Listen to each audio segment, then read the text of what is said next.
The S-400 Triumf, designated the SA-21 Growler by NATO, stands as Russia's most advanced long-range surface-to-air missile system.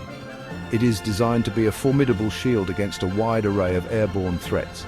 These include aircraft, ballistic missiles, and even some hypersonic weapons.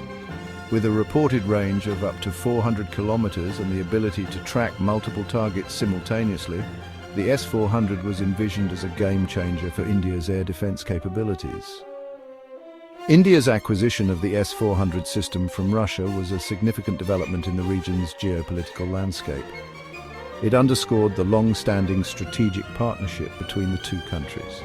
The system's deployment was intended to bolster India's defense posture, particularly against potential threats from Pakistan and China. The S-400's sophisticated radar and tracking systems are designed to detect and engage multiple targets at varying altitudes and ranges. It boasts an impressive arsenal of missiles, each tailored to counter specific threats. Its long-range engagement capability was thought to provide an early warning and response mechanism against hostile aircraft and missiles. However, recent events have exposed potential vulnerabilities in the S-400's defenses, particularly when confronted with unconventional warfare tactics and advanced missile technology. The system's performance against Pakistan's Fatah-II missiles and drone swarms has raised questions about its effectiveness in modern asymmetric warfare scenarios. Saturation attacks represent a significant challenge for even the most advanced air defense systems. This tactic involves overwhelming the defensive capabilities of a target by saturating its sensors and fire control systems with a large number of projectiles launched simultaneously. The objective is to exhaust the system's resources and create gaps in its coverage, allowing some of the attacking projectiles to penetrate and hit their targets. Imagine a lone goalkeeper facing a barrage of footballs kicked from different directions. Each ball represents a threat that the goalkeeper must track and intercept. Even with exceptional skill, the sheer number of incoming projectiles would eventually overwhelm the goalkeeper's ability to defend the goal. Similarly, air defense systems like the S-400, while advanced, have limitations in the number of targets they can engage simultaneously. Saturation attacks can involve a combination of different types of projectiles, each with varying trajectories, speeds, and electronic warfare capabilities.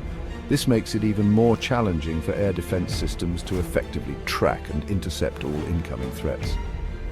The complexity of defending against a saturation attack lies in managing and prioritizing targets, allocating resources efficiently, and maintaining continuous coverage in the face of an overwhelming assault.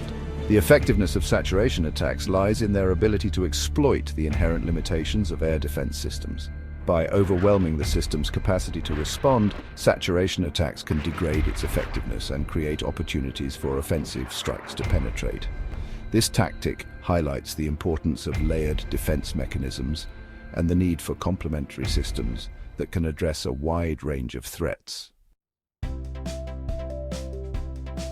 The Fatah-II missile, developed indigenously by Pakistan, has emerged as a potent weapons system, posing a significant challenge to regional air defenses. This short-range ballistic missile, believed to be an upgraded version of the Fatah-I, reportedly possesses advanced capabilities that make it difficult to intercept. With an estimated range of 250 to 400 kilometers, the Fatah-II can strike targets deep within enemy territory. Its supersonic speed, estimated to be between Mach 4 and 6, leaves a very small window for detection and interception. This makes it a particularly challenging target for air defense systems designed to engage slower, more predictable projectiles. One of the key features of the Fatah-II is its reported flat trajectory. Unlike traditional ballistic missiles that follow a high arcing trajectory, the Fatah-II is believed to fly at a lower altitude for a significant portion of its flight path. This makes it more difficult for radar systems to detect and track, as the Earth's curvature and ground clutter can obscure the missile from radar detection. Furthermore, the Fatah-II is believed to possess advanced targeting capabilities, potentially including onboard guidance systems and countermeasures to evade enemy interceptors. These features, combined with its speed and trajectory, make it a highly maneuverable and challenging target for air defense systems like the S-400. Drone warfare has added a new layer of complexity to modern conflicts, challenging traditional air defense systems and strategies. The use of drone swarms, in particular, presents a unique set of difficulties for even the most sophisticated air defense networks. Drone swarms involve the deployment of multiple unmanned aerial vehicles operating in a coordinated manner. These swarms can consist of dozens or even hundreds of drones, each potentially carrying out different tasks. This could include surveillance, reconnaissance, electronic warfare, or even carrying small payloads for offensive strikes. The sheer number of drones in a swarm can overwhelm the sensors and fire control systems of air defense networks. Traditional air defense systems, designed to engage larger, faster-moving aircraft, often struggle to track and target these smaller, slower-moving drones, especially when they appear in large numbers. Moreover, drones are often designed with low radar cross-sections, making them difficult to detect by radar systems. Their low-altitude flight profiles further complicate detection and tracking, as they can exploit terrain features and ground clutter to mask their presence. The use of drone swarms represents a paradigm shift in warfare, favoring asymmetry and challenging the dominance of traditional military hardware. Section 5 Gaps in the armor, the S-400's vulnerability to Songar drones. While the S-400 boasts impressive capabilities against conventional aerial threats, its performance against drone swarms, particularly those incorporating advanced models like the Turkish-made Songar drone, has exposed potential vulnerabilities. The Songar drone, a combat-proven UAV, presents a multifaceted challenge to air defense systems. Its small size, low flying capability, and composite materials make it difficult to detect on radar. This is compounded by its ability to operate effectively in swarms, further complicating target acquisition for air defense systems like the S-400. The S-400's primary engagement radar, while powerful, is optimized for detecting and tracking larger aircraft and missiles. Its ability to discern small, low-flying drones against ground clutter and other environmental factors is inherently limited. This limitation is further exacerbated by the Songar's ability to fly in a coordinated swarm, creating a dense target environment that can overwhelm the S-400's tracking and engagement capabilities. While the S-400 system includes short-range missiles and a command post with sophisticated target identification systems, its effectiveness against drone swarms is contingent on timely and accurate target acquisition. The Songar's ability to penetrate airspace and evade detection poses a significant challenge to the S-400's operational effectiveness in such scenarios.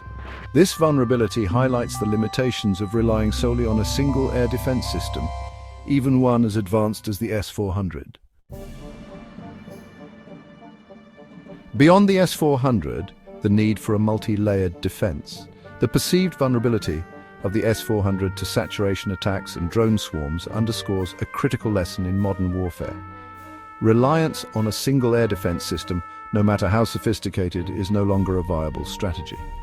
A multi-layered air defense network incorporating a diverse range of sensors, interceptors, and electronic warfare systems is essential to counter the evolving spectrum of aerial threats. This layered approach involves deploying complementary systems that can address specific threats at various altitudes and ranges, creating a more resilient and adaptable defense network. For instance, integrating short-range and very short-range air defense systems alongside the S-400 can provide crucial close-in protection against low-flying drones and cruise missiles. These systems, with their faster reaction times and specialized targeting radars, can effectively engage threats that might evade the S-400's primary radar coverage. Furthermore, incorporating directed energy weapons, such as high-energy lasers, could provide a cost-effective and highly accurate means of neutralizing drone swarms. These systems, still under development but showing promise, could offer a game-changing capability in defending against large numbers of small, slow-moving aerial threats. A multi-layered approach also necessitates robust electronic warfare capabilities to disrupt the communication and guidance systems of enemy drones and missiles.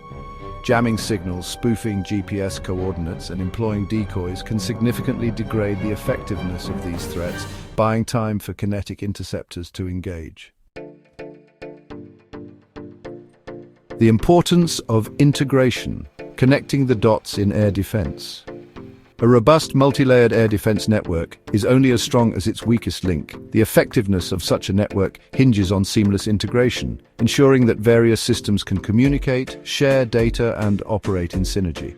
This requires establishing a centralized command and control structure that can receive data from various sensors and radars deployed across different locations. By fusing data from multiple sources, a comprehensive and real-time air picture can be created, enabling commanders to make informed decisions and allocate resources efficiently. Interoperability between different air defense systems is also crucial. This ensures that systems from different vendors and with varying capabilities can communicate effectively and share targeting information. Establishing common data links and communication protocols is essential to avoid delays and confusion during critical moments. Moreover, integrating air defense systems with other military assets, such as fighter aircraft and early warning radar stations, can significantly enhance the overall effectiveness of the network. For instance, fighter jets, guided by early warning radar data, can be scrambled to intercept incoming missiles or drones that have penetrated the outer layers of air defense. The ability to share real-time intelligence and target information between various platforms is paramount. This allows for coordinated responses, optimizes resource allocation, and reduces the risk of fratricide. Lessons learned, operational gaps, and future improvements. The events surrounding the reported performance of the S-400 against Pakistan's offensive operations highlight crucial lessons for India's air defense strategy. Firstly, the incident exposed potential vulnerabilities in the S-400's ability to effectively counter saturation attacks, particularly those involving a combination of ballistic missiles, cruise missiles, and drone swarms. The sheer volume of projectiles launched simultaneously can overwhelm even the most advanced air defense systems, highlighting the importance of layered defense mechanisms. Secondly, the use of advanced missiles like the Fatah-II, with its supersonic speed, low radar cross-section, and flat trajectory, underscores the need for air defense systems capable of engaging highly maneuverable and challenging targets. This necessitates continuous investment in research and development of next-generation interceptors and sensor technologies. Thirdly, the effectiveness of drone swarms, particularly those incorporating advanced models like the Songar drone, has exposed a significant gap in current air defense capabilities. The ability to detect, track, and neutralize large numbers of small, low-flying drones is crucial in modern warfare. These lessons necessitate a comprehensive review and potential restructuring of India's air defense doctrine.